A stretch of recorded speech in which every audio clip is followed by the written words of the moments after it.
فلا أقسم بمواقع النجوم وإنه لقسم لو تعلمون عظيم إنه لقرآن كريم في كتاب مكنون لا يمسه إلا المطهرون تنزيل من رب العالمين.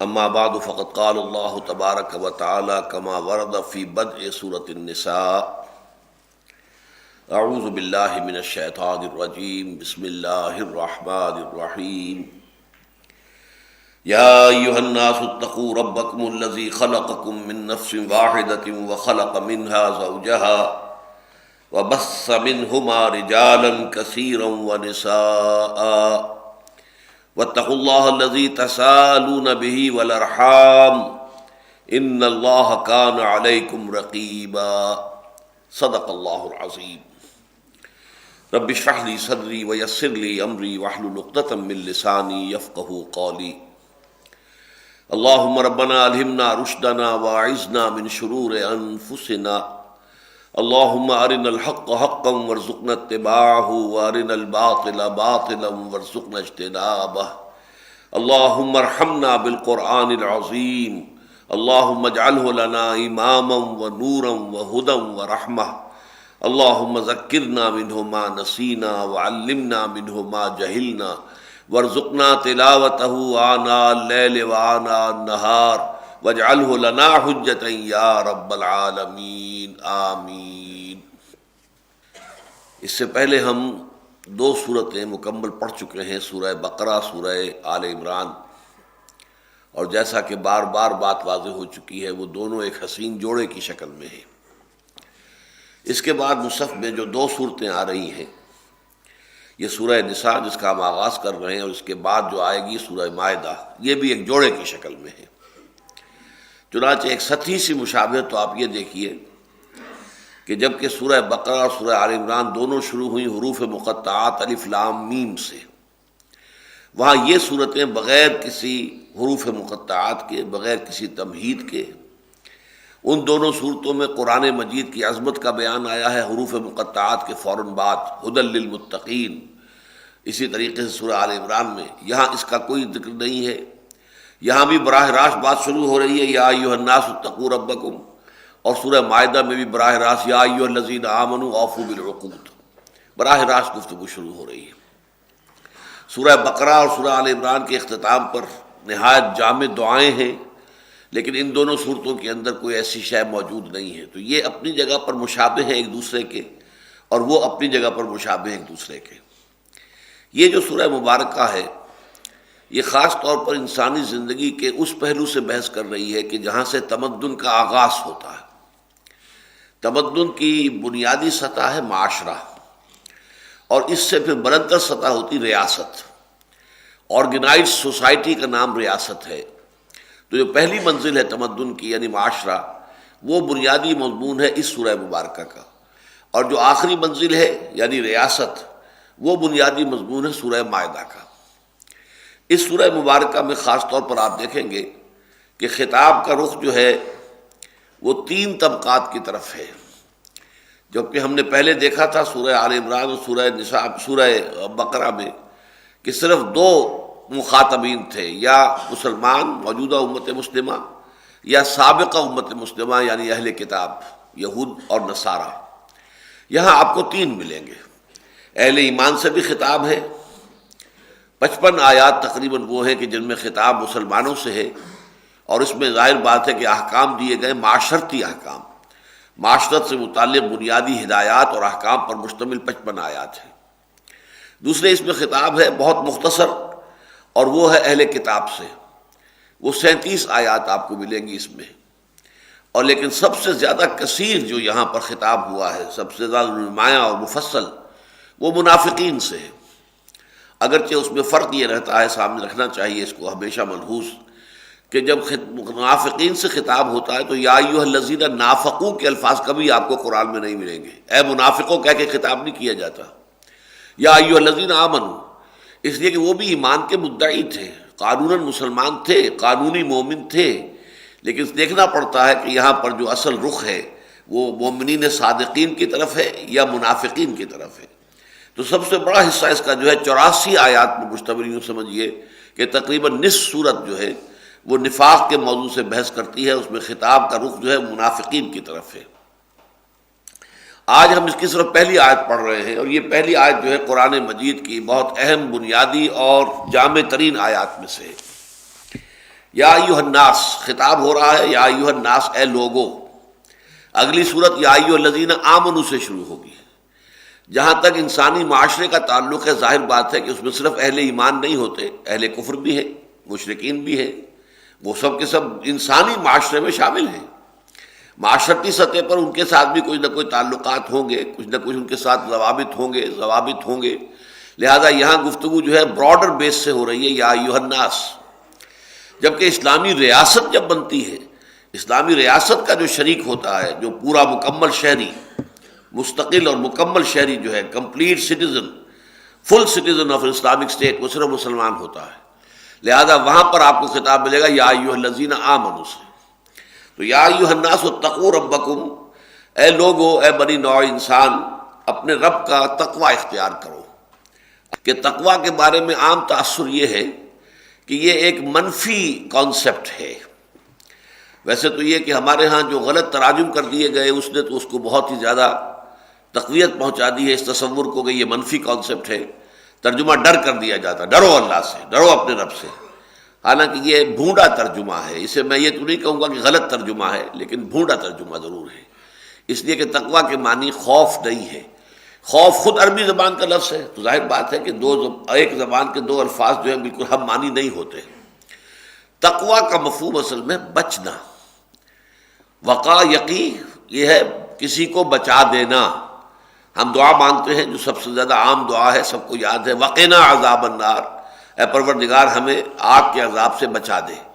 کسی کو بچا دینا، وقا یقی، وقایتن، اور خود بچ جانا، یہ باب افتعال میں آئے گا، ابتقاء، ابتقاء میں واو اور تا مل گئے اور اتقاء بن گیا، متقی، بچنے والا، اور تقوی اسی سے ہے، جو بچنا چاہے۔ بچنا کس چیز سے چاہے؟ تقوی کی بہت سی منزلیں ہیں۔ سب سے پہلی منزل تو یہ ہے کہ اگر ایک انسان عام انسان ہے، ابھی اسے نہ تو معرفت خداوندی حاصل ہوئی ہے، نہ وہ آخرت کا علم اسے حاصل ہوا ہے، لیکن اس کے اندر اس کا ایک ضمیر موجود ہے، زندہ ہے، اس کے اندر حس ہے، اخلاقی مورل سینس ہے، وہ جانتا ہے کہ یہ شے بری ہے، یہ اچھی ہے۔ اس لیے کہ یہ چیز تو جیسا کہ قرآن مجید کا فلسفہ ہے کہ یہ نفس انسانی میں الہامی طور پر اللہ تعالیٰ نے یہ پہچان ودیت کر دی ہے، وَنَفْسٍ وَمَا سَوَّاهَا فَأَلْهَمَهَا فُجُورَهَا وَتَقْوَاهَا، اور نفس انسانی اور جو اسے بنایا، سنوارا، درست کیا، اور اس میں الہامی طور پر فجور اور تقوی کا علم جو ہے وہ ودیت کر دیا۔ تو انسان بائی ہز ویری نیچر وہ جانتا ہے کہ یہ کام اچھا ہے، یہ برا ہے، یہ خراب ہے اور یہ اچھا ہے، یہ ایول ہے، یہ گڈ ہے۔ لہذا اگر کسی کی وہ حس جو ہے، اخلاقی حس، وہ اگر برقرار ہے تو ظاہر بات ہے کہ وہ بچنا چاہے گا کسی غلط کام سے، برے کام سے۔ یہ بھی تقوی کی ایک کیفیت ہے، اور یہی اصل میں وہ منزل ہے، ابتدائی منزل، جس کا کہ سورہ بقرہ کے آغاز میں تذکرہ کیا گیا کہ الف لام میم ذالک الکتاب لا ریب فیہ ھدی للمتقین، یہ ہدایت ہے متقیوں کے لیے، یعنی وہ لوگ جن کے اندر ان کی اخلاقی سینس برقرار ہے۔ اخلاقی حس جو ہے برقرار ہے، ان کا ضمیر زندہ ہے، وہ بدی کو بدی جانتے ہیں اور بھلائی کو بھلائی سمجھتے ہیں، اور وہ چاہتے ہیں کہ بدی سے بچیں اور بھلائی کی طرف جھکیں۔ ان لوگوں کے لیے ہدایت، ان لوگوں کے لیے رہنمائی، اس لیے کہ ظاہر بات ہے کہ اگر یہ مادہ انسان کے اندر نہیں ہے تو آپ بہترین سے بہترین ہدایت اس کے سامنے رکھ دیجئے، وہ بیکار ہوگا، بالکل ایسے ہوگا جیسے بھینس کے آگے بین بجانا، اس کے سوا کچھ حاصل نہیں۔ لہذا قرآن مجید اگرچہ فی نفس ہی اپنے مقام پر تو یہ ہدایت ہے تمام نوع انسانی کے لیے، ہدی للناس وبینات من الہدی والفرقان، لیکن یہ کہ اس سے استفادہ کر سکتے ہیں صرف وہ لوگ جن کے اندر وہ حص تقوی موجود ہو، جن کے اندر طلب اندر سے موجود ہو کہ وہ برائی سے بچیں اور بھلائی کا اختیار کریں۔ لیکن اس سے آگے بڑھ کر یہ تقوی جب اللہ تعالیٰ کا علم بھی انسان کو حاصل ہو جائے، ایمان باللہ، ایمان بالآخرہ، تو اب اس تقوی کے اندر ایک اور رنگ پیدا ہوگا، اور وہ یہ کہ ہر اس کام سے انسان بچے جن سے اللہ ناراض ہوتا ہے، ہر اس کام سے بچے جس پر کہ آخرت میں سزا کی وعید ہے۔ تو یہ گویا کہ تقوی کا اب ایک اگلی منزل آ گئی۔ لیکن یہاں تک بھی تصور جو ہے، جیسا کہ میں نے عرض کیا، یہ کسی نہ کسی درجے میں منفی تصور ہے۔ لیکن سورہ مائدہ جو اگلی سورت ہے سورہ نساء کے بعد، اس کی آیت نمبر 93 سے ہمارے سامنے ایک عظیم حقیقت آتی ہے کہ تقوی تو اصل میں ایک ڈرائیونگ فورس ہے، ایک موٹیویٹنگ فورس ہے جو انسان کو بہتر سے بہتر، بلند سے بلند تر روحانی مقامات تک لے جانے والی ہے۔ اذا اتقوا وآمنوا ثم اتقوا، اذا اتقوا وآمنوا وعملوا الصالحات ثم اتقوا وآمنوا ثم اتقوا واحسنوا واللہ يحب المحسنین۔ تو اس آیت کو میں بیان کر چکا ہوں تقریباً 1 گھنٹے کی اپنے بیان میں، اور اس کے ساتھ ہی یہ ہے کہ حدیث جبرائیل میں، جس میں کہ اخبرنی عن الاسلام، اخبرنی عن الایمان، اخبرنی عن الاحسان، یہ 3 سوالات حضرت جبرائیل نے کیے تھے حضور سے، حضور نے اس کے جواب دیے تھے، ان دونوں کے درمیان کوریلیشن میں واضح کر چکا ہوں۔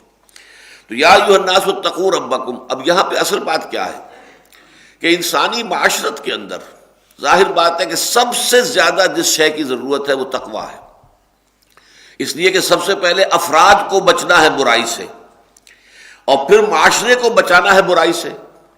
تو تقویٰ کی روح اگر معاشرے میں کار فرما ہوگی، اور تمام جو بھی افراد ہیں معاشرے کے، وہ سب کے سب اپنا فرض ادا کرنے کے لیے تیار ہوں گے، اس لیے کہ اگر نہیں کریں گے تو اللہ تعالیٰ کے ہاں باس پرس ہو جائے گی، دوسروں کے حقوق ادا کرنے کو تیار ہوں گے، اس لیے کہ اگر نہیں کریں گے تو اللہ تعالیٰ کے ہاں باس پرس ہو جائے گی۔ تو یہ احساس تقویٰ جو ہے، یہ فرد سے پھر پورے معاشرے کے اندر جو سرایت کرتا ہے، تو ایک ایسا معاشرہ وجود میں آتا ہے اجتماعی طور پر کہ جس میں عدل ہے، احسان ہے، سکون ہے، اطمینان ہے، ہر ایک جو فرض ادا، جس کے ذمے جو فرض ہے وہ ادا کر رہا ہے، اور جس کا بھی جو بھی حق ہے وہ اسے مل رہا ہے۔ تو اس کے لیے لازم ہے کہ تقویٰ در حقیقت وہ جڑ اور بنیاد بن جائے کسی معاشرے کے اندر۔ یا ایھا الناس اتقوا ربکم الذی خلقکم من نفس واحدہ، اپنے اس رب کا تقویٰ اختیار کرو۔ رب کے معنی اگرچہ پروردگار زیادہ کیے جاتے ہیں ربوبیت کے حوالے سے، لیکن رب کا مفہوم ایک مالک کا بھی ہے۔ رب الدار، گھر کا مالک، رب المال، جو مال کا مالک ہے، دولت کا مالک ہے۔ جیسے کہیں اگر کوئی مضاربت ہو رہی ہے تو مضاربت میں سرمایہ ایک کا ہوتا ہے، محنت دوسرے کی ہوتی ہے، تو ایک رب المال کہلائے گا وہ شخص کے جو سرمایہ کا مالک ہے، دوسرا جو ہے وہ عامل کہلائے گا، وہ عمل کرنے والا ہے، وہ محنتی ہے، وہ کوشش کر رہا ہے، وہ جد و جہد کر رہا ہے، وہ کام کر رہا ہے۔ تو رب اصل میں مالک کو بھی کہتے ہیں۔ تو رب، اپنے اس رب کا تقویٰ اختیار کرو، اپنے اس رب کی نافرمانی سے بچنے کی کوشش کرو، اپنے اس رب کو ناراض کرنے سے اپنے آپ کو باز رکھنے کی کوشش کرو، جس نے تمہیں پیدا کیا من نفس واحدۃ وخلق منہا زوجہا، تمہیں پیدا کیا ایک جان سے اور اسی سے بنایا اس کا جوڑا۔ یہ آیت جو ہے اس اعتبار سے مشکلات القرآن میں سے، یہ مضمون تو بار بار قرآن میں آتا ہے، لیکن یہ ہے کہ اس کے ضمن میں ایک جان سے پیدا کیا، اس سے مراد حضرت آدم علیہ السلام، اور زوج اس کے پیدا کی، اس کو ہے حضرت حوا سلام علیہا۔ لیکن یہ ہے کہ ان کی کس طور سے تخلیق ہوئی ہے، بعض روایات میں جو آیا ہے کہ اللہ تعالیٰ نے پہلے حضرت آدم کو پیدا کیا، اور حضرت آدم جب کہ سوئے ہوئے تھے تو ان کی ایک پسلی نکالی، اور اس پسلی سے حضرت حوا کی تخلیق ہوئی۔ یہ روایت ہمارے ہاں عام مذہبی طبقات کے اندر بہت عام ہے، لیکن یہ روایت ہو سکتا ہے کہ یہ روایت اپنی جگہ سند کے اعتبار سے درست ہو، لیکن آیا اس کا مفہوم وہی ہے کہ جو الفاظ سے متبادر ہو رہا ہے، ظاہر ہو رہا ہے، یا یہ کہ یہ کوئی استعارہ ہے کسی شے کی حقیقت کو واضح کرنے کے لیے؟ اس لیے کہ ایک حدیث میں آتا ہے کہ عورت کی مثال پسلی کسی ہے، جیسے پسلی کے اندر ٹیڑھ ہے اور ٹیڑھ اس کی فطرت ہے، اس کو سیدھا کرنے کی کوشش کرو گے تو ٹوٹ جائے گی۔ اسی طرح عورت کی فطرت میں بھی کچھ ہے، ٹیڑھ ہے، وہ ناز والے نیاز کیا جانے، وہ ناز کا انداز اس کا ایک ہوتا ہے، یہ اس کی اپنی فطرت کے اندر ہے، تو اس کو اسی اعتبار سے ڈیل کرو اور اس کے جذبات اور اس کے احساسات کا لحاظ رکھو اور پاس کرو، ورنہ اگر اسے زبردستی سیدھا کرنے کی کوشش کرو گے تو ٹوٹ جائے گی۔ تو ہو سکتا ہے کہ اسی مفہوم کے اندر اس حدیث کے اندر وہ لفظات آ گئے ہوں، اس لیے کہ قرآن مجید کے دوسرے مقامات سے جبکہ ہمیں یہ اصول معلوم ہے کہ القرآن یفسر بعضہ بعضا، قرآن مجید کا ایک حصہ دوسرے حصے کی وضاحت کرتا ہے۔ تو اب ہمیں سورہ نحل میں آیت ملتی ہے واللہ جعل لکم من انفسکم ازواجا، اے لوگو، اب یہاں جمع کا صیغہ ہے، اے لوگو اللہ نے تمہارے لیے تمہاری ہی نفوس میں سے بیویاں بنا دی۔ اب اس کے کیا معنی ہوئے؟ کیا ہم میں سے ہر ایک کی پسلی سے اس کی بیوی کی تخلیق ہوئی ہے؟ اب یہ تو محال مطلق ہے، یہ ظاہر بات ہے کہ یہ ناممکن والی بات ہے، یہ مشاہدے کے خلاف ہے، حقیقت کے خلاف ہے، لہٰذا یہاں پہ ترجمہ کچھ اور کرنا پڑے گا۔ اور یہ مضمون جیسا کہ میں نے آپ سے کہا کہ اہم مضامین قرآن مجید میں کم از کم 2 جگہ ضرور آتے ہیں، لہذا یہ مضمون سورہ شورى میں پھر دوبارہ آیا ہے۔ جعل لکم من انفسکم ازواجا ومن الانعام ازواجا یذرؤکم فیہ، اللہ نے تمہارے لیے تمہارے نفس سے تمہارے جوڑے پیدا کر دیے اور حیوانات میں بھی جوڑے پیدا کر دیے، اور اسی کے ذریعے سے وہ تمہاری نسل کو پھیلاتا ہے، آگے بڑھاتا ہے، تمہاری افزائش نسل کرتا ہے۔ تو یہ مضمون قرآن میں 2 دفعہ آیا، تو جب جمع کے صیغے میں آیا تو اس کا مطلب یہ ہے کہ وہ پسلی والا معاملہ یہاں پر کسی طور سے منطبق نہیں ہو سکتا۔ اس کا مطلب کیا ہے؟ ایک ہی جان ہے کہ جس سے یہ دونوں سیکسز وجود میں آئے ہیں۔ اب اس میں ظاہر بات ہے کہ جدید جو سائنس ہے اور اس نے جو بھی ترقی کی ہے اور ارتقاء کا جو ایک نظریہ ہے، اس کے حوالے سے جو حقائق سامنے آئی ہیں کہ جو سب سے پہلے حیوانات پیدا کیے گئے ہیں ان کے اندر سیکس نہیں تھا۔ امیبا ایک سیل کا جانور ہے، ایک سیل کا حیوان ہے، اس میں نہ کوئی میل ہے نہ فیمیل ہے۔ ریپروڈکشن کیسے ہوتی ہے کہ اس ایک سیل کے 2 سیل ہو گئے تو ریپروڈکشن ہو گئی، پیرنٹ ختم ہو گیا تو 2 بچے اس کے پیدا ہو گئے، اب 2 سے وہ 4 ہو جائیں گے، پیرنٹ ختم ہوتے جائیں گے اور وہ اولاد بڑھتی چلی جائے گی۔ لیکن یہ کہ ذرا اور آگے چلتے ہیں حیوانات میں، ذرا ہائر سکیل پر آ کر اب سیکس ظاہر ہوتا ہے، اب میل اور فیمیل کی جو ہے وہ ڈفرینسیشن آتی ہے۔ اس اعتبار سے گویا کہ پہلے وہ نفس یا نفس کہا گیا ہے، جان ایک ہی تھی، ایک ہی جان سے پھر اس کا جوڑا بنایا گیا، اسی میں سے نکلا ہے۔ اور یہاں پر اس آیت کا ترجمہ کرتے ہوئے بہترین لفظ یہ ہوگا کہ خلقکم من نفس واحدۃ وخلق منہا زوجہا، تمہیں بنایا ایک ہی جان سے اور ایک ہی نوع سے بنایا اور اسی نوع سے اس کا جوڑا بنایا۔ اب آپ کو معلوم ہے بکری ہے، بکرا ہے، یہ دونوں نوع تو ایک ہیں، جنس مختلف ہیں، یہ فیمیل ہے وہ میل ہے، بیل ہے گائے ہے، نوع ایک ہے، سپیشیز ایک ہے، اس کے اندر سیکسز کا فرق ہو گیا ہے۔ مرد اور عورت یہ نوع ایک ہے، ظاہر بات ہے اس کے اندر یوں سمجھیے کہ پورے جسمانی نظام کے اندر بھی 90% تو وہی معاملہ ہے، جو مرد کا ہے وہ عورت کا ہے، زیادہ سے زیادہ 10% کے اندر آپ فرق محسوس کریں گے۔ تو انسان ہونے کے ناطے عورت اور مرد ایک ہی ہے۔ اس میں ادھر بھی اشارہ ہو گیا کہ عورت کوئی گھٹیا مخلوق نہیں ہے، عورت جو ہے نہ تو وہ کوئی دیگر مخلوق ہے، اس ایک ہی جان سے مرد اور عورت دونوں وجود میں آئے ہیں، ایک ہی جو کہ بغیر کسی سیکشول پریزنٹیشن کے جو اینیملز ہوتے تھے اسی سے وجود میں آئے ہیں کہ جن کے اندر سیکس ظاہر ہوا ہے، تو ایک ہی جان سے دونوں کا آغاز ہے۔ اس اعتبار سے شرف انسانیت کا جہاں تک تعلق ہے اس میں دونوں برابر کے شریک ہیں۔ یہ تصور جو رہا ہے دنیا میں عام طور پر کہ عورت گھٹیا ہے، اور خاص طور پر یہ ایول کا لفظ جو ہے انگریزی زبان میں ایول ایو سے بنا ہے، ایو حضرت حوا کو کہتے ہیں، گویا کہ حضرت حوا ہی در حقیقت ساری خرابی کی جڑ تھی۔ چنانچہ بائبل میں بھی یہ آتا ہے، جو قرآن مجید میں اس کی نفی کی گئی ہے، کہ حضرت حوا کو ورگلایا تھا شیطان نے، اور پھر حوا نے ورگلایا تھا حضرت آدم کو علیہ السلام۔ قرآن مجید میں یہ نہیں ہے فَأَزَلَّهُمَا الشَّيْطَانُ عَنْهَا ان دونوں کو شیطان نے پھسلا دیا اور ان کے پاؤں ڈگمگا دیے، اللہ کے حکم کی خلاف ورزی کروا دی۔ وہ تسلیہ کا صیغہ ہے، فَأَزَلَّهُمَا الشَّيْطَانُ عَنْهَا فَأَخْرَجَهُمَا مِمَّا كَانَا فِيهِ، اور ان دونوں نے ہی پھر معافی مانگی تھی، ربنا ظلمنا انفسنا وَإِن لَّمْ تَغْفِرْ لَنَا وَتَرْحَمْنَا لَنَكُونَنَّ مِنَ الْخَاسِرِينَ۔ یہ نہیں ہے کہ شیطان نے جو ہے پہلے حضرت حوا کو ورغلایا اور حضرت حوا نے پھر آدم کو ورغلایا، اس کا کوئی ذکر قرآن مجید میں نہیں ہے۔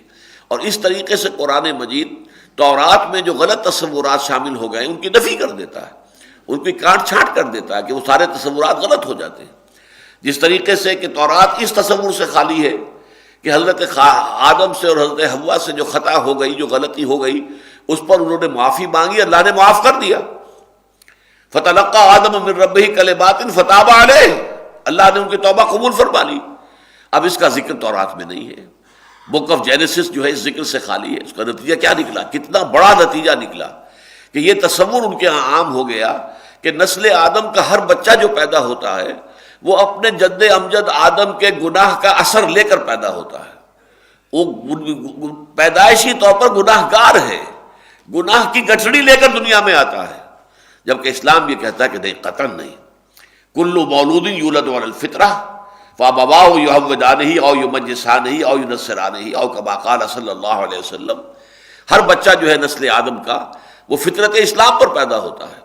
یہ اس کے والدین ہوتے ہیں جو یا تو اسے یہودی بنا لیتے ہیں یا مجوسی بنا لیتے ہیں یا نصرانی بنا لیتے ہیں، یعنی یہ اس کی تعلیم و تربیت کا نتیجہ ہے جو بعد میں وہ یہودی بن گیا یا نصرانی بن گیا۔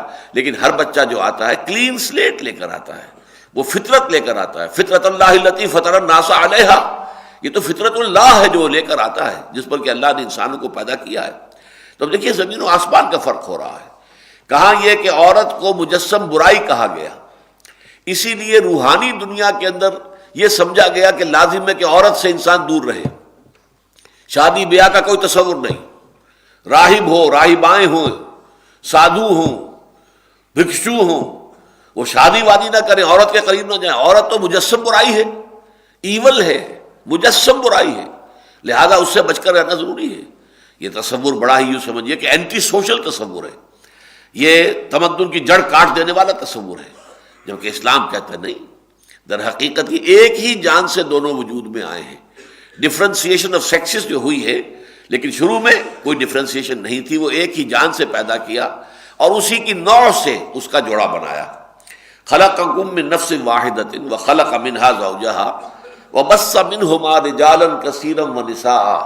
اب یہ کہ جب وہ ارتقاء کے تمام مراحل طے کر کے یہ دونوں سیکسز جب اس شکل میں ظاہر ہوئے کہ ایک حضرت آدم اور ایک حضرت حوا علیہ السلام، اب ان سے نسل انسانی چلی ہے۔ میری جو چھوٹی سی کتاب آ چکی ہے اس موضوع پر، میں اپنے خیالات کو اب واضح طور پر بیان کر چکا ہوں۔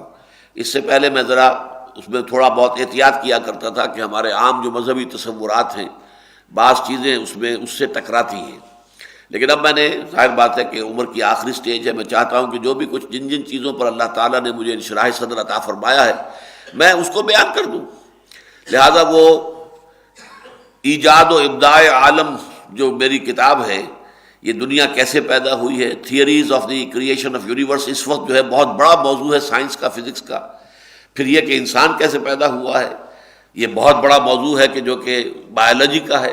تو اس حوالے سے، لیکن یہ کہ اس میں جو بھی میرا نقطہ نظر ہے میں نے اسے بیان کر دیا ہے، وہ کتابچے کی شکل میں شائع ہو چکا ہے۔ بہرحال خلق منہا زوجہا وبث منہما رجالا کثیرا ونساء، ایک انسانی جوڑا جو آدم اور حوا کی شکل میں وجود میں آ گیا، تو پھر ان سے کثیر تعداد میں مردوں اور عورتوں کو زمین میں پھیلا دیا۔ بسا یبسو، پھیلا دینا، بکھیر دینا۔ بث منہما، ان دونوں سے۔ اب ظاہر بات ہے کہ آج جو بھی نسل آدم دنیا میں موجود ہے، یہ آپ کے علم میں ہوگا کہ 6 بلین سے زیادہ اب ایکسیڈ کر گئی ہے ہماری پاپولیشن، 600 کروڑ سے بڑھ گئی ہے۔ جب بوسنیا کی جنگ جاری تھی تو ایک بچہ جو ہوا تھا، پیدا ہوا تھا بوسنیا ہی میں، اس پر کہا گیا تھا کہ یہ 600 بلین کا کے بعد اب پہلا نمبر 1 جو ہے، 7ویں بلین کا پہلا فرد یہ ہے، فرد نوع بشر کے جو پیدا ہوا ہے بوسنیا میں۔ بہرحال اب ہماری تعداد جو ہے وہ 6 بلین سے زیادہ ہے، لیکن یہ سب کون ہے؟ آدم اور حوا کی نسل، ایک ہی نسل انسانی ہے۔ اس کے جو نتائج نکلتے ہیں در حقیقت تمدنی اعتبار سے میں بعد میں واضح کروں گا۔ واتقوا اللہ، اب دیکھیے تقوی کی اہمیت کا عالم، ایک ہی آیت میں 2 مرتبہ حکم، یا ایھا الناس اتقوا ربکم الذی خلقکم من نفس واحدۃ وخلق منها زوجها، اور دوبارہ واتقوا اللہ الذی تساءلون بہ والارحام، اور اللہ کا تقوی اختیار کرو جس کا تم ایک دوسرے کو واسطہ دیتے ہو۔ یہ فطرت انسانی کی ایک ایسی حقیقت کی طرف جو ہے اشارہ کیا گیا ہے جو سب کے علم میں ہے۔ آپ کو معلوم ہے کہ مانگنے والا سائل جو ہے بھکاری اللہ کے نام پر مانگتا ہے، اللہ کا واسطہ دیتا ہے، اللہ کا حوالہ دیتا ہے۔ عام طور پر بھی ہم عام معاملات کے اندر اللہ کے واسطے کو استعمال کرتے ہیں، خاص طور پر گھریلو معاملات میں جب چپقلش ہو جائے اور شوہر اور بیوی کے درمیان جو ہے عدم موافقت ہو جائے اور صورتحال جو ہے سیپریشن کے قریب پہنچ رہی ہو، طلاق یا خلا کے آس پاس پہنچ گیا ہو معاملہ، تو آپ نے دیکھا ہوگا کہ اکثر و بیشتر جو ہے پھر بڑے بوڑھے جو ہیں اللہ کا واسطہ دیتے ہیں، خدا کا نام مانو، اپنے معاملات کو درست کرو، بچے برباد ہو جائیں گے، گھر اجڑ جائے گا، کیا کر رہے ہو؟ تو اللہ کا واسطہ جو ہے یہ در حقیقت دنیا میں فطرت انسانی کے گویا کے مسلمات میں سے ہے۔ جیسے یہ مسلمہ قرآن مجید میں بار بار کہا گیا ہے کہ جب تم سمندر میں ہوتے ہو اور ہماری کشتی چل رہی ہے، جہاز رواں ہے، ٹھیک ہے، لیکن اس کے بعد کوئی جھکڑ آ گیا، طوفانی ہوا آ گئی اور وہ طوفان کے اندر موجیں اٹھنے لگی، اس وقت پھر تم پکارتے ہو صرف اللہ کو، اے اللہ اگر تو نے ہمیں بچا لیا۔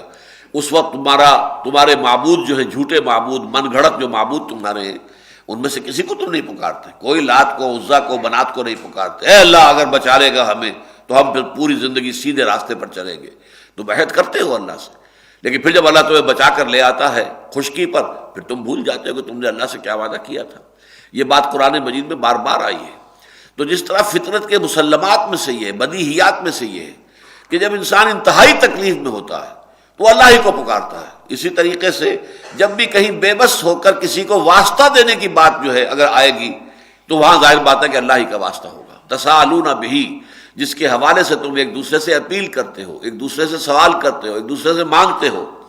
والارحام، اور رحمی رشتوں کا لحاظ رکھو۔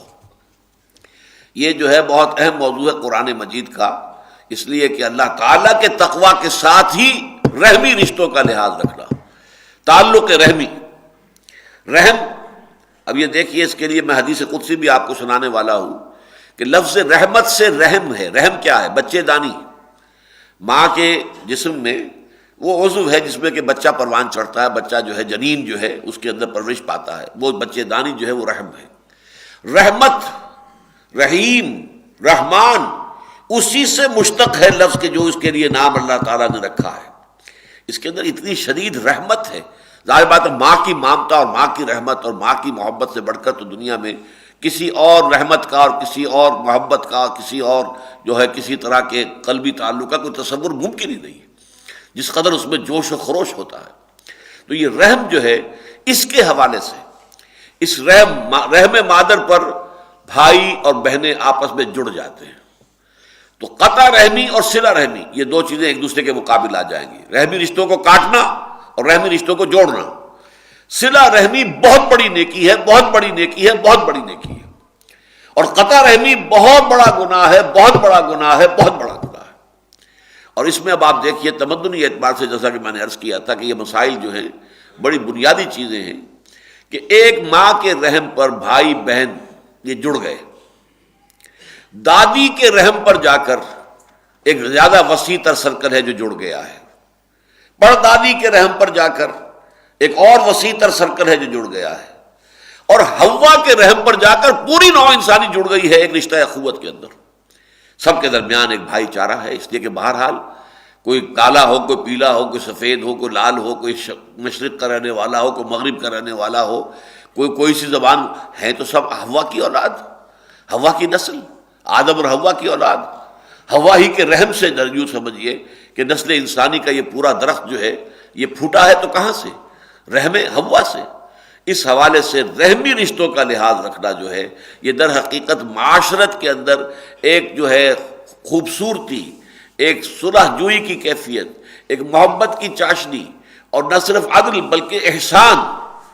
ان اللہ یامرکم بالعدل والاحسان، احسان، آگے بڑھ کر بھلائی کرنا، نیکی کرنا، صلہ رحمی کرنا، رحمی رشتے کو جوڑنے کی کوشش کرنا، تو فرمایا واتقوا اللہ الذی تسالون بہ والارحام، اور رحمی رشتوں کا لحاظ رکھو، ان اللہ کان علیکم رقیبا، یقیناً اللہ تعالیٰ تم پر نگران ہے اور نگہبان ہے، تمہارا ہر عمل اس کی نگاہ میں ہے۔ اب اس سے پہلے کہ میں آگے بڑھوں، میں آپ کو یہ حدیث قدسی سنا دیتا ہوں۔ یہ متفق علیہ روایت ہے، بخاری اور مسلم دونوں کی۔ حضرت ابو ہریرہ رضی اللہ تعالی عنہ اس کے راوی ہیں۔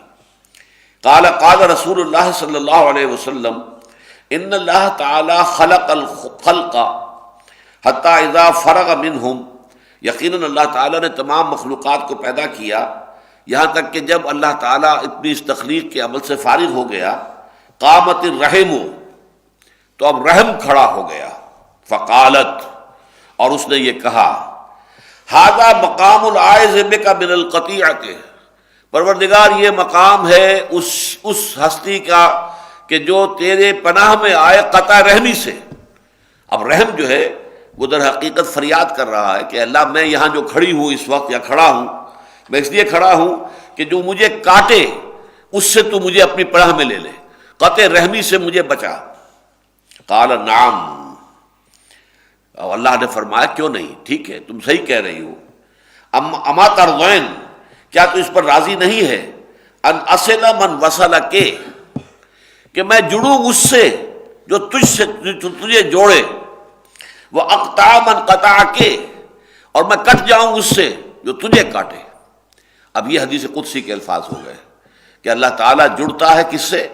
جو رحم کو جوڑتا ہے، رحمی رشتوں کو جوڑتا ہے، صلہ رحمی کرتا ہے، اور اللہ تعالیٰ کٹ جاتا ہے، تعلق لا تعلقی اختیار کر لیتا ہے اس سے کہ جو رحمی رشتوں کو توڑتا ہے۔ قالت بلا، تو اس رحم نے کہا کیوں نہیں۔ قال فذالک لک، تو ٹھیک ہے یہ فیصلہ میرا ہے، یہ فیصلہ جو ہے تمہارے لیے ہمیشہ کے لیے صادر ہو گیا، جو تجھے کاٹے گا میں اس سے کٹ جاؤں گا، اور جو تجھے جوڑے گا میں اس سے جوڑوں گا۔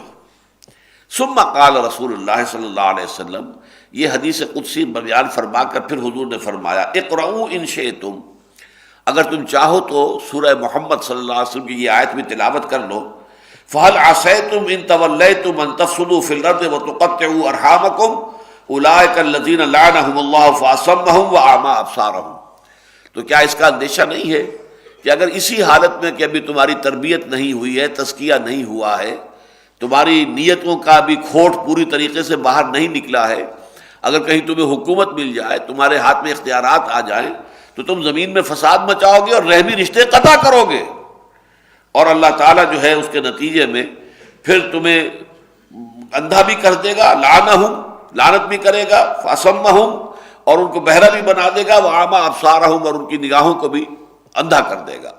تو یہ ہے قطع رحمی، اور اس کے ضمن میں جو یہ متفق علیہ روایت ہے، بخاری کے الفاظ اور بھی ہیں، قال اللہ تعالی من وصل کے وصلتہ ومن قطع کے قطعتہ، اے رحم مادر، جو تجھے جوڑے گا میں اس سے جڑوں گا، اور جو تجھے کاٹے گا میں اسے کٹوں گا۔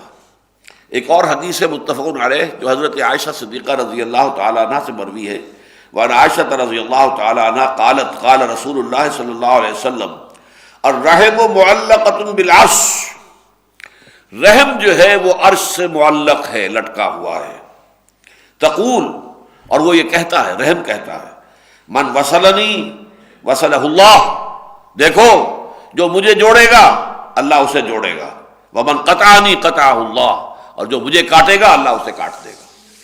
یہ ہے اہمیت رحمی رشتوں کی، اور ظاہر بات ہے کہ اس رحمی رشتے ہی کی بنیاد پر کوئی تمدن جو ہے مستحکم ہوتا ہے، مضبوط ہوتا ہے، اس کے اندر محبت اور اخوت کی چاشنی پیدا ہوتی ہے، اس میں تعاضد اور تناصر، ایک دوسرے سے مدد، ایک دوسرے کے ساتھ تعاون کی کیفیت پیدا ہوتی ہے۔ تو فرمایا واتقوا اللہ الذی تساءلون بہ والارحام ان اللہ کان علیکم رقیبا، یقیناً اللہ تعالیٰ تم پر نگران ہے، تمہارے ہر عمل اور ہر قول کو وہ دیکھ رہا ہے، سن رہا ہے، تمہیں اپنے ہر قول اور ہر عمل کی جواب دہی کرنی پڑے گی۔ ایک بات تو اس آیت کے بارے میں یہ نوٹ کر لیجئے کہ یہ خطبہ نکاح میں نبی اکرم صلی اللہ علیہ وسلم معمولاً اس آیت کی تلاوت فرماتے تھے، تو اس سے دو باتیں سامنے آتی ہیں۔ ایک تو مناسبت یہ ہے کہ جیسے اس میں ذکر ہے حضرت آدم اور حضرت حوا سے نسل انسانی کے آگے بڑھنے کا، اسی طرح نکاح جو ہوتا ہے اس میں حوا کی ایک بیٹی اور آدم کا ایک بیٹا پھر رشتہ ازدواج میں منسلک ہوتے ہیں اور ان سے آگے نسل چلتی ہے.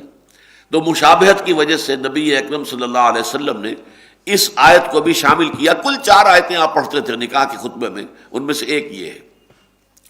دوسرے یہ کہ اس میں خاص طور پر رحمی رشتے کا لحاظ، اس لیے کہ اب ہر نکاح کے بعد ایک نیا رحمی رشتہ وجود میں آنے والا ہے، تو رحم کا صلہ رحمی کی اہمیت اور اس کی جو ضرورت ہے اس کو یہاں پر نمایاں کیا گیا.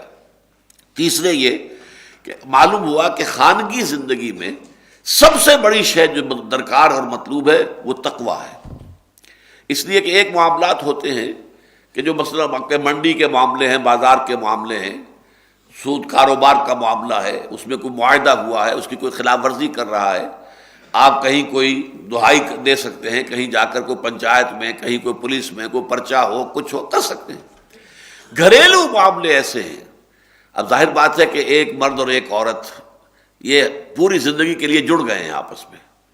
ان میں اگر غلط کام ہو رہا ہو، اگر مرد جو ہے عورت پر ظلم کر رہا ہو، تعدی کر رہا ہو، اس کے حقوق جو ہے ادا نہیں کر رہا ہے اور اپنے جو حقوق ہیں ان سے زائد اس سے طلب کر رہا ہے، اس کے حقوق غصب کر رہا ہے، تو یہاں پولیس پرچے کا امکان نہیں ہے. یہاں تو ظاہر بات ہے کہ اگر دل میں تقویٰ ہے، دل میں اللہ کا خوف ہے، دل میں یہ احساس ذمہ داری ہے، اگر یہ ہے کہ جواب دہی کا احساس جو ہے وہ مستحضر ہے کہ مجھے مر کر اپنے پروردگار کے حضور میں حاضر ہونا ہے اور جواب دہی کرنی ہے، تب تو وہ گھر کا ماحول صحیح رہے گا اور عمدہ رہے گا. اور ظاہر بات ہے گھر کا ماحول صحیح ہوگا تو اس میں جو نئی نسل پروان چڑھے گی وہ بھی بہترین ہوگی. وہ ایک صحت مند ماحول میں اس کا نفسیاتی ارتقاء ہوگا، ذہنی ارتقاء ہوگا، ان کی شخصیت جو ہے پروان چڑھے گی ایک صحت مند ماحول میں. اور گھر کے اندر اگر اس طرح کی گھٹن ہو، اگر ایک فریق جو ہے اس کو دبا لیا گیا ہے، ظاہر بات ہے دبا لیا گیا تو اس کے جذبات جو ہیں طریقے سے مجروح ہو رہے ہیں، اس کے دل کے اندر جو گھٹن ہے، ظاہر بات ہے وہ گھر کی فضا کے اندر اس کی ریفلیکشن آتی ہے، بچوں پر اس کی ریفلیکشن ہوتی ہے، بچوں کے اندر بھی اس کا ایک رد عمل پیدا ہوتا ہے، اس سے ان کے اندر باغیانہ جذبات پیدا ہوتے ہیں باپ کے خلاف. یہ ساری چیزیں جو ہیں در حقیقت جو نفسیاتی عوارض جو پیدا ہوتے ہیں خانگی زندگی میں، اس کا سبب کیا ہے؟ تقویٰ کا نہ ہونا. یہی وجہ ہے کہ خطبہ نکاح میں تو حضور یہ آیت بھی پڑھتے تھے جس میں کہ ایک آیت میں 2 مرتبہ تقویٰ کا حکم میں آپ کو نوٹ کرا چکا، لیکن اس سے بھی بڑھ کر سورہ آل عمران کی جو آیت ہے جو تقویٰ کے موضوع پر سب سے گاڑھی، سب سے زیادہ تاکیدی آیت ہے قرآن مجید کی، وہ پڑھتے تھے. یا ایھا الذین آمنوا اتقوا اللہ حق تقاتہ ولا تموتن الا وانتم مسلمون. اہل ایمان اللہ کا تقویٰ اختیار کرو جتنا کہ اس کے تقویٰ کا حق ہے، جتنا کہ اس کے تقویٰ کا حق ہے. اب اس سے زیادہ تو تاکید کا کوئی انداز ممکن نہیں ہے. صحابہ کرام تو اس پر گھبرا گئے تھے کہ اے اللہ کے رسول کس شخص کے لیے ممکن ہے کہ وہ اللہ تعالیٰ کا حق ادا کر سکے. پھر جب سورہ تغابن کی آیت نازل ہوئی ہے فاتقوا اللہ ما استطعتم واسمعوا واطیعوا، تقویٰ اختیار کرو اللہ کا جتنا بھی تمہارے حد امکان میں ہے، جتنا تمہارے بس میں ہے. اس پر پھر وہ مطمئن ہوئے کہ ہاں انسان اپنی امکانی حد تک تو کوشش کر سکتا ہے، لیکن اللہ تعالیٰ کا حق ادا کرنا، جبکہ خود حضور یہ فرماتے ہیں ما عبدناک حق عبادتک وما عرفناک حق معرفتک. اے پروردگار ہم تجھے نہ پہچان سکے جیسا کہ تجھے پہچاننے کا حق تھا، اور اے اللہ ہم تیری بندگی نہ کر سکے، تیری عبادت نہ کر سکے جیسا کہ تیری عبادت کا حق تھا. تو جب حضور یہ فرما رہے ہیں اللہ تعالیٰ کے ساتھ خطاب کرتے ہوئے تو کون اور شخص سے جو دعویٰ کر سکے گا. لیکن انداز قرآن کا کیا ہے؟ یا ایھا الذین آمنوا اتقوا اللہ حق تقاتہ ولا تموتن الا وانتم مسلمون. اور دیکھنا موت نہ آئے، ہرگز مت مرنا مگر فرما برداری کی حالت میں. اور چونکہ موت کا کچھ پتہ نہیں ہے، اچانک آتی ہے، جب آتی ہے اچانک آ جاتی ہے، تو گویا کہ اس کے اوپر عمل کرنے کا ایک ہی طریقہ ہے، اور وہ کیا ہے؟ کوئی لمحہ معصیت میں نہ گزرے. جو لمحہ بھی معصیت میں گزرے گا کیا پتہ اسی لمحے جو ہے موت آ جائے، دبوچ لے، اور اس وقت انسان کسی گناہ کا ارتکاب کر رہا ہو. بہرحال اس آیت کا اس حوالے سے میں نے آپ کو اس حوالہ دے دیا ہے کہ یہ خطبہ نکاح کا جزو لازم ہے جو حضور صلی اللہ علیہ وسلم سے منقول ہے، خطبہ نکاح. اب اس آیت کے حوالے سے ایک بات اور سمجھیے، اور اس کے لیے ضروری ہے کہ اس کا جو مثنیٰ ہے، میں نے عرض کیا نا کہ آج بھی دوبارہ دہرایا ہے اس بات کو کہ اہم مضامین قرآن مجید میں کم سے کم 2 مرتبہ ضرور آتے ہیں. اس آیت کا مثنیٰ جو ہے وہ سورہ حجرات کی آیت نمبر 13 ہے. یا ایھا الناس، وہاں بھی یا ایھا الناس سے خطاب ہے. یا ایھا الناس انا خلقناکم من ذکر و انثی، اے لوگو ہم نے پیدا کیا تمہیں ایک مرد اور ایک عورت سے، وجعلناکم شعوبا وقبائل لتعارفوا، اور تمہیں خاندانوں اور قبیلوں میں تقسیم کر دیا، قوموں قبیلوں میں تقسیم کر دیا تاکہ تم ایک دوسرے کو پہچان سکو۔ ان اکرمکم عند اللہ اتقاکم، دیکھو تم میں سے اللہ تعالیٰ کے ہاں سب سے بڑا جو باعزت ہے وہ ہے جو سب سے بڑھ کر اللہ کا متقی ہے۔ ان اللہ علیم خبیر، اللہ تعالیٰ خوب جانتا ہے کس میں کتنا تقویٰ ہے، خوب باخبر ہے کہ کون کتنا متقی ہے، اللہ تعالیٰ سے کسی کا تقویٰ چھپا ہوا نہیں ہے۔ ان دونوں آیتوں کے حوالے سے اصل میں قرآن مجید دو حقیقتوں کو نمایاں کرتا ہے۔ کل نوع انسانی، اس کے درمیان دو چیزیں مشترک ہیں، ایک وحدت خالق، وحدت الہ، سب کا پیدا کرنے والا ایک اللہ ہے، گورے کالے پیلے لال جو بھی ہیں، کافر مشرک مسلم محسن جو بھی ہیں، خالق سب کا ایک ہی ہے، نمبر ایک۔ دوسری قدر مشترک آدم اور حوا، آدم اور حوا جو ہیں ایک انسانی جوڑے کی اولاد ہے۔ جدید تہذیب نے آ کر یہ دونوں چیزیں منہدم کر دی، اللہ کو ویسے ذہن سے خارج کر دیا، سیکولر ذہن، ایتھیسٹ ذہن، میٹیریلسٹک ذہن، ایگنوسٹک ذہن، اسکیپٹک ذہن، ان تمام میں خدا خارج از بحث ہو گیا، لہذا وحدت آدم منہدم۔ اور ارتقاء کا جو فلسفہ بیان ہو رہا ہے اس کے نتیجے میں یہ بات ثابت نہیں ہوتی اس ارتقاء کے فلسفے کی روح سے کہ کوئی ایک انسانی جوڑے کی اولاد ہے یہ تمام انسان۔ ارتقاء کا عمل چلا ہے کہ اسپیشیز وجود میں آئی ہے، اس اسپیشیز کی نسلیں چل رہی ہیں۔ آدم کون تھا اس کا کوئی ذکر نہیں، حوا کون تھی اس کا کوئی ذکر نہیں۔ وہ تو یہ ہے کہ ہم اگر جوڑتے ہیں، اگر ارتقاء کے بعض حقائق کو لے کر اس کو پھر قرآن اور سنت کے ساتھ جوڑیں گے تو پھر وہ بات ہوگی جو میں نے لکھی ہے اپنی کتابچے کے اندر، وہ اگر آپ پڑھیں گے ایجاد و ابداع عالم تو اس سے بات واضح ہو جائے گی۔ لیکن ظاہر بات ہے جن کے سامنے وہ بات نہیں ہے تو وہ تو گویا کہ نوع تقریباً جو مختلف قومیں ہیں یہ گویا کہ ان کے اوریجنز مختلف ہیں۔ کوئی ایک کامن جو ہے اینسیسٹری کہ ہمارا اینسیسٹر کوئی کامن ہے، ایک جوڑا ہے انسانی جوڑا آدم اور حوا کا، وہ تصور ذہن سے خارج ہو گیا۔ نتیجہ کیا نکلا؟ آج انسان کو انسان سے جوڑنے والی کوئی شے موجود نہیں۔ اب آپ دنیا کا تصور کیجئے، دنیا سائنس کی ترقی کے نتیجے میں، ٹیکنالوجی کی ترقی کے نتیجے میں ایک گلوبل ولیج بن چکی ہے۔ انسانوں کے مابین فاصلے جو ہوا کرتے تھے تقریباً ختم ہو چکے ہیں۔ یہ ایک گاؤں ہے، گلوبل ولیج ہے۔ اس کا لازمی تقاضا کیا ہے؟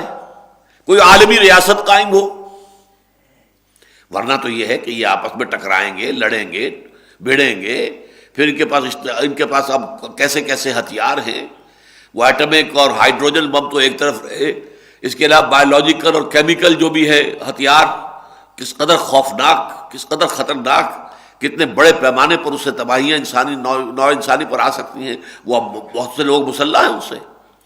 تو نوع انسانی گویا کہ اگر کوئی ایک ریاست وجود میں نہیں آتی، ایک حکومت قائم نہیں ہوتی، ایک سینٹرل معاشرہ جو ہے وجود میں نہیں آتا، تو نوع انسانی کا مستقبل بہت مخدوش ہے، بہت ہی اس کے اندر خطرے ہیں، بہت خطرات ہیں۔ یہ تقاضا تھا جس کے تحت لیگ آف نیشنز وجود میں آئی تھی کہ تمام دنیا کی قوموں کی ایک لیگ بنائی جائے، لیکن لیگ آف نیشن ناکام ہوئی، اس لیے کہ انسانوں کو جوڑنے کے لیے کوئی قدر مشترک تو ہے نہیں۔ ایک حبشی اور ایک سفید فام، کیا قدر مشترک ہے ان کے درمیان؟ رنگ جو ہے چہرے کا جدا ہے، ان کے فیچرز جدا ہیں، ان کی زبانیں جدا ہیں، کیا چیزیں مشترک ہیں ان کے درمیان؟ اور ظاہر بات ہے کہ کسی فیئر پلے کے لیے، جسٹس کے لیے، انصاف کے لیے، محبت کے لیے، اخوت کے لیے کوئی قدر مشترک درکار ہے۔ وہ قدر مشترک موجود نہیں ہے دنیا کے پاس، لہذا لیگ آف نیشنز، وہ کبھی علامہ اقبال نے ابھی ان کے زمانے میں، ابھی شاید وہ مری نہیں تھی، تو وہ اشعار کہے تھے، تاریخی بیچاری کئی روز سے دم توڑ رہی ہے، ڈر ہے خبر بد نہ میرے منہ سے نکل جائے، تقدیر تو مبرم نظر آتی ہے وہ لیکن پیران کلیسا کی دعا ہے کہ یہ ٹل جائے۔ لیگ آف نیشنز جو ہے مرنے والی ہے۔ اچھا، لیکن وہ ختم ہو گئی، تقاضا موجود تھا کہ کوئی شے تو ہو جو انسانوں کو جوڑے، قریب لائے، ایک مرکز میں بٹھائے جہاں پہ فیصلے ہوں. تو اس کے نتیجے میں یونائٹڈ نیشنز آرگنائزیشن UN وجود میں آئی. اب UN کو وجود میں آئے وہ بھی 50 سال سے زائد ہو گئے، لیکن عدل و انصاف نام کی شے اس کے ہاتھ سے نہیں آ سکی. تیمور میں 1.5 سال کے اندر اندر ریفرینڈم ہو کر اور وہ آزادی ہو گئی اس کی. کشمیر میں 54 برس بیت گئے، کچھ نہیں ہوا. انصاف نام کی کوئی شے نہیں ہے.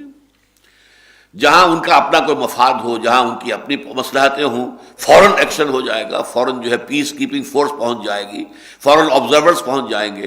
اور یہاں فلسطینی چیختے رہے کہ آبزرورز بھیجو، پیس کیپنگ فورس بھیجو، نہیں بھیجی گئی. اس لیے کہ یہاں تو ان کو مطلوب ہے یہ کہ جتنا بھی دبایا جا سکے فلسطینیوں کو دبا دیا جائے، اور جتنے بھی بڑے سے بڑے پیمانے پر یہودیوں کو جو بھی منفعت اور مصلحتیں حاصل ہو جائیں وہ کر سکتے ہو کر لیں. تو معلوم یہ ہوا کہ یہ بھی ادارہ ناکام ہو چکا ہے اور نوع انسانی ایک کرائسس سے دوچار ہے. اب یہ ہے کہ ایک پولیس فورس کی حیثیت سے امریکہ جو ہے وہ اپنے آپ کو ایک بہت بڑی طاقت بنا کر، پوری دنیا کا جو ہے پولیس مین بنا کر اگر وہ چاہتا ہے کہ کوئی نظم قائم ہو، تو اس کو بھی ظاہر بات ہے کہ فطرت انسانی تو قبول نہیں کرے گی. چائنا سامنے آئے گا، اڑے گا. ابھی نارتھ کوریا کھڑا ہوا ہے، وہ اڑے گا. ابھی یورپ کے اندر بھی کچھ سرکشی کے آثار آ رہے ہیں. جرمنی سر اٹھا رہا ہے. روس نے بھی پھر کہیں نہ کہیں اپنا جو ہے کوئی بدلہ چکانے کی کوشش کرنی ہے. دنیا میں ایک ہی طاقت تو نہیں ہے. یہ یونیپولر فورس، یونیپولر ورلڈ اس وقت بن گئی ہے کہ امریکہ جو ہے سول سپریم پاور بن گیا دنیا کی اس وقت بظاہر، لیکن یہ کہ یہ زیادہ دیر رہنے والی شے تو نہیں ہے. تو کیا اس کے بعد کیا مستقبل ہے نوع انسانی کا؟ میں نے آج سے کوئی میرا خیال ہے کہ 32-33 برس قبل ایک تقریر کی تھی جھنگ میں، قرآن اور امن عالم. طلبہ کا ایک اجتماع تھا، اس میں میں نے وہ تقریر کی تھی. وہ اب کتابچے کی شکل میں آج تک بھی شائع ہو رہی ہے. تو میں نے اس میں امن عالم کے حوالے سے عرض کیا تھا کہ دیکھیے امن عالم کی جس کی خواہش تو ہر ایک کو ہے، دنیا میں امن ہو، سکون ہو، عدل ہو، انصاف ہو، چین ہو، لیکن یہ کہ وہ کیسے آئے گا؟ اس کا نسخہ صرف اور صرف اسلام کے پاس ہے. اس لیے کہ نمبر 1 امن عالم کے لیے ضروری ہے کہ انسانوں کو داخلی امن حاصل ہو، internal peace. One should be at peace with himself. اپنے وجود میں، اپنے قلب میں، اپنے ذہن میں، اپنے روح میں اطمینان نہیں ہے تو امن کیسے ہوگا؟ ڈسٹربڈ سائیکالوجی کے لوگ ہوتے ہیں کہ جو پورے امن عالم کو تہوبالا کر کے رکھ دیتے ہیں. ہٹلر جیسا آدمی کیا تھا؟ ایک سائیکالوجی کا کیس تھا نا، میگالومینیا اس کے اندر پیدا ہوا ہے، اور اس نے کیا کر دیا؟ کروڑوں انسان قتل ہو گئے. چنگیز خان ہو، کوئی اور ہو، وہ کیا کرتے تھے؟ در حقیقت ان کے اپنے اندر کا ایک طوفان تھا. وہ اندر کی ڈس سیٹسفیکشن تھی کہ جو بظاہر دوسرے طریقوں سے سیٹسفیکشن حاصل کرنے کے لیے انہوں نے یہ سارے جو ہے پاپڑ بیلے. تو اسلام میں عجیب بات یہ ہے کہ اس کی پہلی بنیادی اصطلاح کیا ہے؟ امن. ایمان. ایمان کے معنی اپنے آپ کو امن دینا. ایمان. الا بذکر اللہ تطمئن القلوب. اللہ کی یاد سے اللہ کے انسانوں کے دلوں کو امن حاصل ہوتا ہے، اطمینان حاصل ہوتا ہے. سورہ نام میں فرمایا ای الفریقین احق بالامن ان کنتم تعلمون الذین آمنوا ولم یلبسوا ایمانہم بظلم اولئک لہم الامن. امن کا حقدار کون ہوگا؟ ایک خدا کا ماننے والا یا وہ کہ جو بہت سے خداؤں کو مانتا ہے؟ پھر جواب دیا کہ نہیں، امن کا مستحق صرف وہی ہے جو ایمان لائے اللہ پر اور اپنے ایمان میں کسی شرک کی آمیزش نہ کرے. اولئک لہم الامن، انہیں امن حاصل ہوگا. اب آپ کو معلوم ہے یہ ہمارا سورہ تغابن کے مضامین کا اور اس کے درس کا حصہ ہوتا ہے. راضی برضائے رب، توکل علی اللہ. کوئی شے اگر ہاتھ سے نکل گئی تو رنج اور افسوس نہ ہو، لیکن لا تاسوا علی ما فاتکم ولا تفرحوا بما آتاکم. اے اللہ یہ چیز مجھے حاصل نہیں ہو سکی، ٹھیک ہے، اگر تیری مرضی یہی ہے یقیناً اسی میں کوئی میرے لیے خیر ہوگی. کوئی شکایت نہیں، کوئی شکوہ نہیں. راضی برضائے رب، سر تسلیم خم ہے جو مزاج یار میں آئے. پروردگار جو تیرا فیصلہ ہے میرے لیے وہ سراسر حق ہے.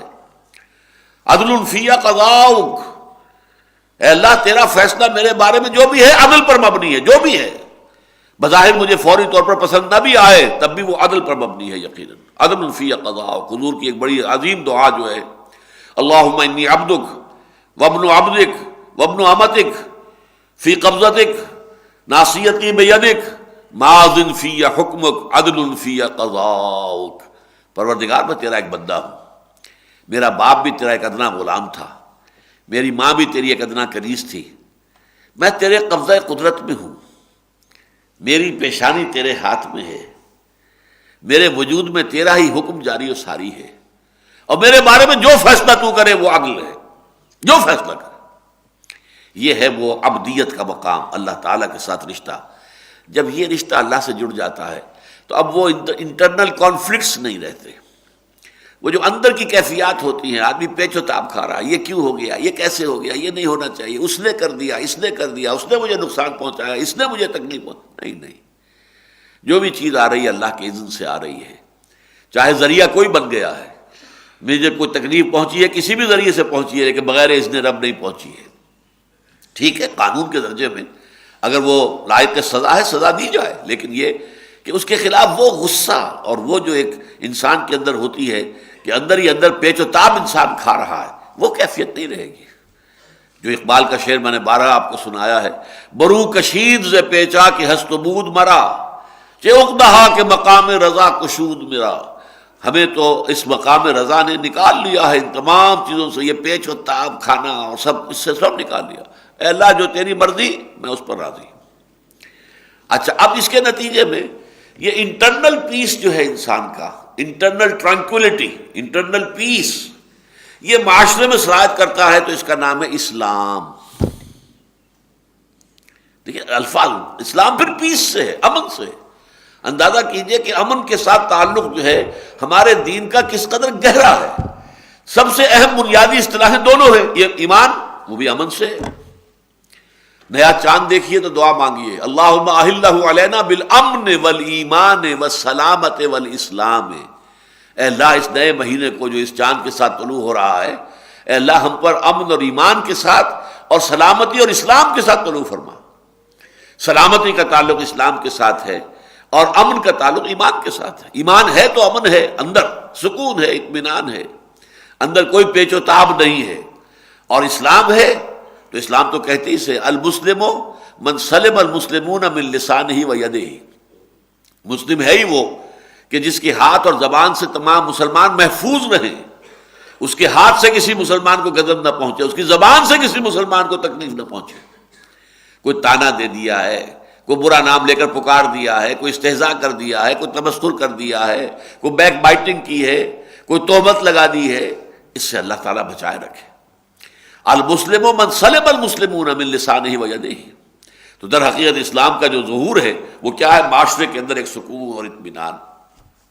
اب اس کے بعد پھر یہ ہے کہ اگر ایک معاشرہ قائم ہو جاتا ہے جس میں کہ یہ ایمان اور اسلام وجود میں آ گئے، اس معاشرے کا بقیہ پوری نوع انسانی کے ساتھ بھی ایک تعلق ہے، چاہے وہ ایمان نہیں لائے، انہوں نے اللہ کو نہیں مانا، انہوں نے رسول کو نہیں مانا، کتاب کو نہیں مانا، پھر بھی وہ آدم و حوا کی نسل سے تو ہیں، اس اعتبار سے تمہارے بھائی ہیں،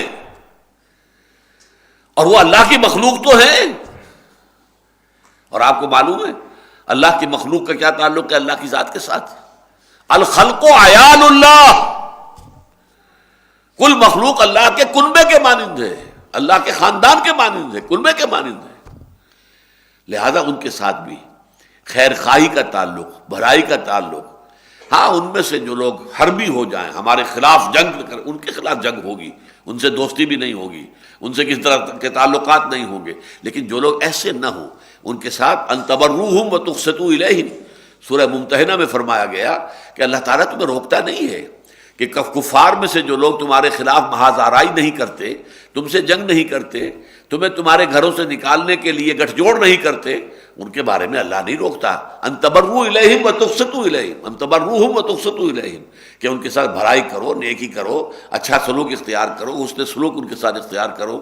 تو اسلامی معاشرہ، اسلامی ریاست، باقی پوری عالم انسانیت کا جو معاشرہ ہے اس کے ساتھ دو مثبت بنیادوں پر پھر بھی اس کا تعلق ہے. جبکہ آج کا فلسفہ جو ہے اس کی روح سے دو انسانوں کے مابین کوئی تعلق نہیں، گورے اور کالے کے درمیان امریکہ میں کوئی تعلق نہیں. واقعہ یہ ہے کہ جہاں تک دستور کا تعلق ہے اور جہاں تک قانون کا تعلق ہے، جس قدر کوشش امریکی معاشرے میں ہوئی ہے کہ ڈسکریمنیشن نہ ہو، گورے اور کالے میں کوئی امتیاز نہ برتا جائے، میں نہیں سمجھتا کہ اس سے زیادہ قانون کا معاملہ ہو سکتا ہے۔ آخری حد تک انہوں نے قانون سازی کر دی، لیکن قانون سازی جو ہے وہ دلوں کو نہیں بدل سکتی، احساسات کو نہیں بدل سکتی۔ آپ چند گورے بیٹھے ہوئے، کوئی کالا وہاں آ جائے، انہیں محسوس ہوگا کوئی اور آگے وہ دے ول فیل، ان کو جو ہے وہ دے وونٹ فیل ایٹ پیس، وہ محسوس کریں گے کچھ گڑبڑ ہو گئی۔ اور وہاں کا مشہور واقعہ امریکہ کا، ان کے ہاں کسی آبادی میں، جو اچھی آبادی ہے، سب گورے لوگ آباد ہیں وہاں پر، اور مکانوں کی قیمتیں جو ہیں بڑی اونچی ہیں، کوئی کالا آ کر ایک مکان خرید لے، پھر وہاں پراپرٹی کی قیمت گرنی شروع ہو جاتی ہے، پھر ایک ایک کر کے وہاں سے گورے جو ہے مکان بیچ کے نکلتے ہیں کہ کالے کے ساتھ ہم نہیں رہ سکتے۔ قانون روک نہیں سکتے۔ دستوری اور قانونی اعتبار سے جو میں نے عرض کیا نا کہ جس قدر انہوں نے اہتمام کیا ہے کہ کوئی ڈسکریمنیشن نہ ہو، اس سے زیادہ ممکن ہی نہیں ہے۔ میں آئی ایم ایڈمٹنگ اٹ کہ میکسیمم جو ہو سکتا ہے انہوں نے کیا ہے کہ کہیں کوئی ڈسکریمنیشن نہ ہو۔ ڈسکریمنیشن کی شکایت کے اوپر بڑے بڑے مقدمے اور لاکھوں ملینز آف ڈالرز جو ہیں اس کا ان کو جو ہے وہ مل جاتا ہے کہ یہ میرے ساتھ ڈسکریمنیشن کی گئی ہے، اس کا ہرجانہ مجھے دیا جائے۔ وہ ہرجانے ملتے ہیں ان کی عدالتوں سے، لیکن دل کا معاملہ اور ہے، احساسات کا معاملہ اور ہے۔ میرے اور اس کے درمیان کیا قدر مشترک کوئی نہیں ہے، اس کی رنگت کچھ اور ہے، میری رنگت کچھ اور ہے۔ یہ ہے وہ چیز کہ جو آج فیل کر رہی ہے نوع انسانی کو، کہ انسانوں کے درمیان اخوت اور محبت کا کوئی اساس ہے ہی نہیں۔ وہ اساس اسلام کے پاس ہے۔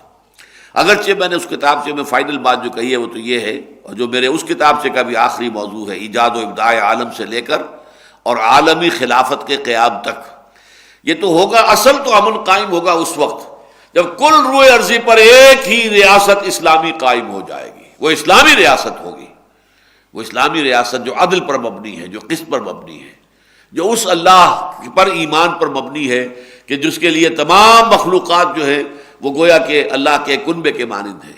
وہ ریاست جب قائم ہوگی، اور وہ ہونی ہے، جس کی پیشن گوئیاں جو ہیں واضح اور صریح، اب ظاہر بات ہے کہ ہم نے بہت سے مواقع پر وہ کتابچہ تقسیم بھی کیا ہے، صریح پیشن گوئیاں۔ اس وقت اگرچہ ہم ایک دھکا کھا کر بیٹھے ہوئے ہیں، ہمیں ایک دھکا پہنچا ہے، دھچکا لگا ہے، جو کچھ ہوا ہے افغانستان میں، اس کی وجہ سے ہماری امیدیں جو ہیں وقتی طور پر کچھ اس کے اندر سردی آئی ہے، ہم ٹھنڈے پڑ گئی ہیں امیدیں، دل جو ہے مردہ ہیں بعض اعتبارات سے، لیکن ہمیں اس دل کو دوبارہ زندہ کرنا ہوگا، وہ امید جو ہے دوبارہ پیدا کرنی ہوگی حضور کی احادیث کی روشنی سے کہ وہ وقت تو آ کر رہے گا، اب نہیں تو آئندہ۔